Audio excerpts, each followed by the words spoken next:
বাংলাদেশের চলমান পরিস্থিতি নিয়ে নতুন বার্তা দিয়েছে British all party parliamentary group বা এপিপিজি। সম্প্রতি বিভিন্ন সংগঠন ও ব্যক্তির সাক্ষ্যের ভিত্তিতে তৈরি করা এপিপিজির এক প্রতিবেদনে বিভিন্ন ঘটনার বর্ণনা দিয়ে ব্রিটিশ পররাষ্ট্রমন্ত্রী ডেভিড লেমিকে সতর্ক করা হয়েছে। এই খবর জানিয়েছে যুক্তরাজ্য ভিত্তিক সংবাদ মাধ্যম ইন্ডিপেন্ডেন্ট।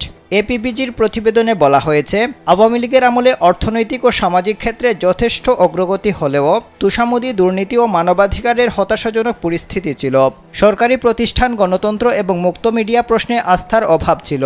তবে বর্তমানে আইনকে রাজনৈতিক অস্ত্র হিসেবে ব্যবহারের সংস্কৃতির অবসান ঘটানো এবং মানবাধিকার ও আইনে শাসন সমুন্নত রাখা জরুরি হয়ে পড়েছে।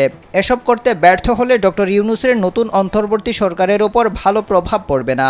কাম অন ব্রো, এসব অনেক কিছু আসবে আর যাবে, এক্সপার্ট কিন্তু থেকেই যাবে।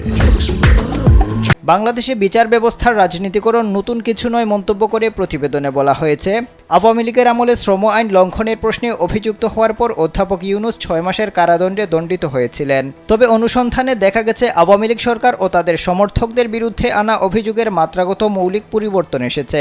দুর্নীতির অভিযোগ সামনে আনা হবে বলে আশা করা হয়েছিল, কিন্তু হত্যার অভিযোগের সংখ্যা বিচার প্রক্রিয়া সম্পৃক্ত কিছু গুরুতর প্রশ্ন উত্থাপন করেছে।